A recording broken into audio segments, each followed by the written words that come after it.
Hai guys, ada berita yang luar biasa mengejutkan. Di hari pertama kerja sebagai presiden, Trump langsung tanda tangan Kepres untuk keluar dari WHO. Wow, sungguh di luar dugaan. Kita tahu dia orang yang sangat pemberani, tapi kaget juga dia seberani itu.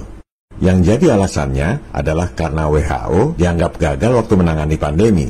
Dan iuran yang harus dibayar Amerika untuk WHO sangat besar dan tidak fair. So we paid $500 million to World Health when I was here, and I terminated it. China with 1.4 billion people. We have 350 to pay. Nobody knows what we have because so many people came in illegally, but let's say we have 325. They had 1.4 billion. They were paying 39 million, we were paying 500 million. It seemed a little unfair to me. Luar biasa, ini baru CEO. Ngelola negara seperti ngelola perusahaan. Efisien, efektif, dan berani ngambil risiko. Nggak seperti politikus biasanya. Tentu alasan sesungguhnya bukan cuma masalah iuran doang. Kita tahu bahwa dalam Pilpres 2020 untuk periode kedua, Trump dikalahkan Biden gara-gara isu penanganan COVID. Semua media mainstream menjelek-jelekan Trump, nggak pernah berhenti tiap hari. Propaganda Black Campaign dari Biden yang didukung oleh para pemilik media elit global. You know, when they talk about the elite. The elite. You ever see the elite? They're not elite. You're the elite. You are the elite.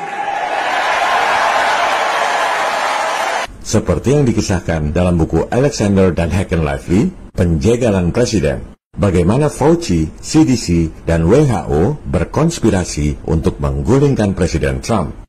Kebayangkan jengkelnya Trump, dulu dia bayar WHO 8 triliun rupiah tiap tahun, bukannya beresin pandemi, malah menjegal.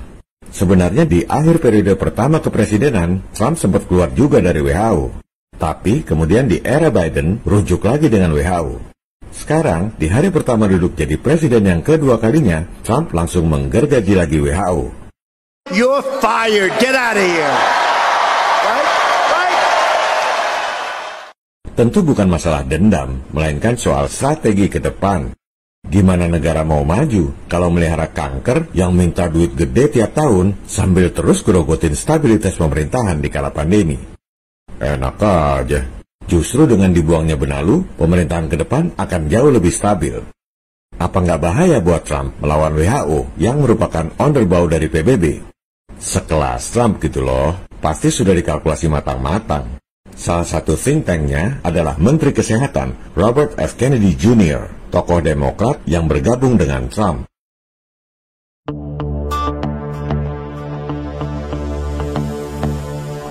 Keluarnya Trump dari WHO adalah untuk kepentingan rakyat dan kedaulatan negara Amerika di masa depan. Salah satu ancaman kedaulatan negara dan kesehatan rakyat di masa depan jika menjadi anggota WHO adalah Pandemic Treaty. Begini penjelasannya. James, on Monday, the World Health Assembly kicks off. High on the agenda, we talked about this last night with Senator Antic, this new global pandemic treaty. Give us your assessment of what's on the table. Well, the simple truth is we're going to be handing over any of those decision-making powers on Australia's health during a pandemic to a foreign body, the UN. And the issue that I see with this is we've got numerous pandemics across the world. Anything from influenza is deemed a pandemic. It just depends on how severe it is in certain countries and how far it spreads. And I know very well that doctors here have a different view, especially during COVID, on how that should have been managed to the way in which the UN and the World Health Organization forced basically the Chinese model on the rest of the globe. So this is bad news. Anthony Albanese, the Labor Party and all members of government should all say, no, we're not signing up to this. Don't send your bureaucrats over there. Stop sending and passing the buck here. This has to be a decision for Australia. The answer is clear. No. No Australian wants it.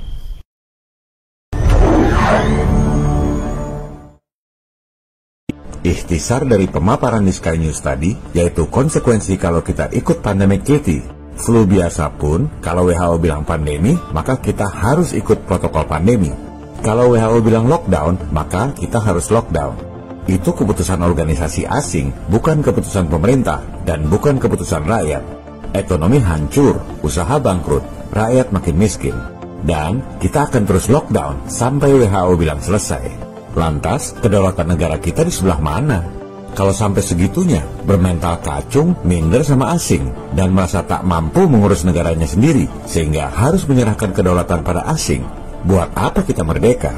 Ini adalah pengkhianatan kepada para pahlawan pejuang kemerdekaan kita. Trump yang cerdas tentu sudah membaca hal ini. Ditambah lagi masukan-masukan dari Menteri Kesehatan RFK Jr. Oleh sebab itu, keputusan Trump untuk keluar dari WHO adalah keputusan yang cerdas dan berani demi kesehatan rakyat dan kedaulatan negara. Sesuai slogannya, Make America Great Again. Dalam hal ini, Make America Healthy Again.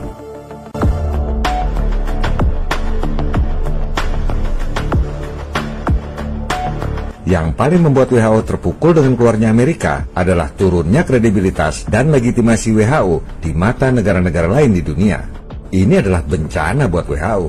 Oleh sebab itu, sudah pasti media mainstream pada nyinyir. Coba kita lihat beberapa contoh propaganda yang mereka lancarkan, seolah-olah keluarnya Amerika dari WHO membuat dunia kiamat. Media Time yang konsep pemberitaan sampai font logonya pun ditiru oleh Tempo, mengatakan bahwa keputusan Trump membuat Amerika dan dunia menjadi lebih tidak aman. Nggak aman buat pegawai WHO kali, sumber dana berkurang, gaji bisa turun. ABC News mengatakan bahwa keluarnya Amerika dari WHO merupakan hari tergelap bagi kesehatan global. Wah, kembali ke abad kegelapan. Seolah dunia ini hancur dalam kegelapan kalau nggak ada sang juru selamat umat manusia, WHO. The Guardian mengatakan bahwa keputusan Trump menebar benih pandemi berikut. Padahal pandemi terjadi karena WHO-nya nggak berbuat apa-apa. Semua itu cuma slogan propaganda hitam tanpa menjelaskan secara detail apa sih persisnya risiko keluar dari WHO, konkretnya apa. Disebutkan bahaya karena Amerika nggak bisa bikin vaksin sendiri, makanya harus jadi anggota WHO. Lah, vaksin mah tinggal beli aja kali, apa urusannya? Malah kelihatan syahwat sesungguhnya, yaitu jualan vaksin. Disebut lagi bahaya karena Amerika akan kehilangan akses database kesehatan global. Lah, dari dulu punya akses juga tetap aja pandemi, nggak ada pengaruhnya. Yang lucu lagi, disebut bahaya karena Amerika akan kehilangan perannya sebagai influencer kebijakan kesehatan global. Pakai ngancem lagi, nanti perannya diambil Rusia dan China. Trump bukan SPG kesehatan. Ambil aja sama Rusia dan China. Mereka juga nggak tertarik jadi SPG kesehatan. Jelas sekali, sebenarnya nggak ada bahaya konkret akibat keluar dari WHO. Kalau memang WHO pahlawan kemanusiaan, kenapa biaya pengobatan rakyat mahal? Pahlawan kemanusiaan itu mau berkorban, bekerja tanpa imbalan, bahkan nyumbang. Coba kita lihat berapa gaji para pegawai WHO. Rumusnya, dolar dikali kurs dibagi 12 bulan.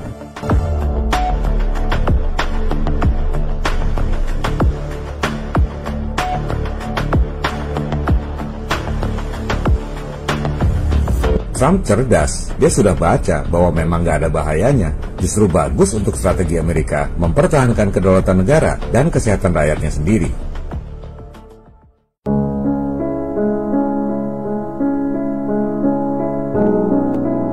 Akibat propaganda media tiap hari, kebanyakan orang pada takut bahwa keluar dari WHO berarti makin banyak orang akan mati ketika pandemi.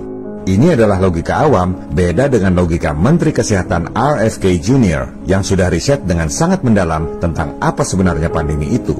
Ia sangat mengecam lockdown.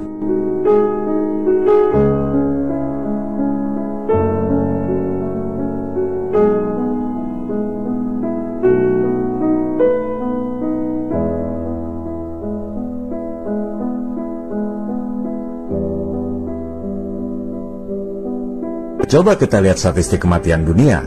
Saya dalam beberapa episode kadang menggunakan data publik yang berbeda. Kadang dari WHO, kadang CDC, kadang PBB. Kali ini kita gunakan data dari World Bank. Semuanya kredibel, cuma kadang datanya memang beda dengan episode sebelumnya. Silakan Anda buka situs data.worldbank.org. Di situ ada tingkat kematian seluruh dunia dalam satuan 1/1000. Jadi kalau angkanya 8, artinya tingkat kematian 8 orang per 1000 penduduk. COVID-19 itu mulai berpengaruh di 2020, puncaknya di 2021, setelah itu turun lagi di 2022. Anda lihat, tingkat kematian dunia di puncak pandemi 2021, 8,7 orang per 1000 penduduk. Kalau Anda urut ke belakang, sama aja dengan tingkat kematian tahun 1998, 8,7 orang per 1000 penduduk. Emangnya tahun 1998 kiamat? Ada bencana kematian? Nggak ada kan? Normal-normal aja. Coba dicermati data di depan mata. Menurut World Bank, data kematian puncak pandemi 2021 sama aja dengan tingkat kematian tahun 1998. Nggak ada drama kematian di tahun 1998, yang ada drama lengsernya Orde Baru.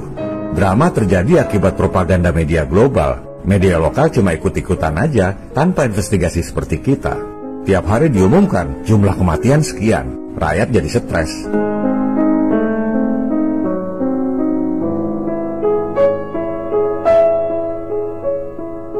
Kita lihat data dari CDC, Otoritas Kesehatan Amerika. Tahun 2018-2019, sebelum pandemi, jumlah pasien terjangkit flu biasa di Amerika 35,5 juta orang. Anda bagi 35,5 juta dengan 365 hari. Berarti tiap hari ada 97.000 orang terjangkit flu biasa. Itu sebelum pandemi. Coba tiap hari media-media memberitakan korban terjangkit flu. Woi, hari ini 97.000 orang kena flu. Besok umumkan lagi, wah, hari ini sudah 194.000 orang terinfeksi flu. Besoknya lagi, gawat, udah 291.000 orang terjangkit flu hanya dalam 3 hari saja. Segera lockdown. Sudah lockdown pun, dalam sebulan tetap aja 2,9 juta orang terjangkit flu. Terus saling menyalahkan, pemerintah nggak becus nih, kurang disiplin lockdown. Tambah lagi drama peti mati. Padahal data historikal 2018-2019 memang 35,5 juta orang di Amerika terjangkit flu biasa. Ini yang namanya propaganda ketakutan. Nggak ada satupun pakar kesehatan maupun jurnalis yang melakukan studi analisa tentang efektivitas lockdown. Kita, rakyat jelata, harus investigasi sendiri untuk mencerdaskan kehidupan bangsa. Kita ambil data dari Our World in Data yang bersumber dari WHO, updated 21 Januari 2025. Terbukti bahwa negara-negara yang tidak lockdown, tingkat kematian COVID-nya jauh lebih rendah.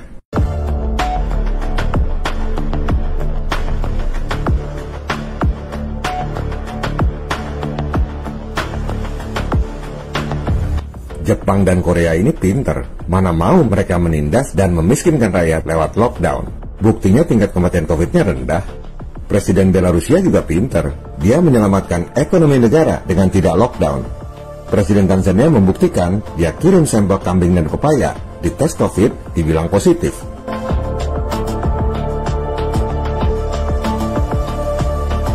Seperti yang dimaksud oleh Menteri Kesehatan RFK Jr., protokol kesehatan yang benar itu, yang sakit diisolasi. Yang nggak sakit ya kerja aja seperti biasa. Kebijakan global ini sudah kebablasan, yang sehat malah diisolasi. Analoginya, karena banyak rampok di jalan, maka rakyat harus dipenjara supaya tidak dirampok, sampai rampoknya pergi sendiri. Itu adalah logika yang bodoh.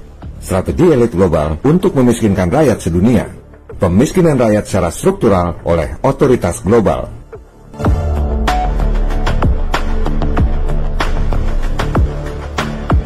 Saya menyarankan kepada Bapak Presiden Republik Indonesia, Bapak Prabowo Subianto, ini adalah kesempatan yang tepat sekali untuk kita juga menarik diri keluar dari keanggotaan World Health Organization.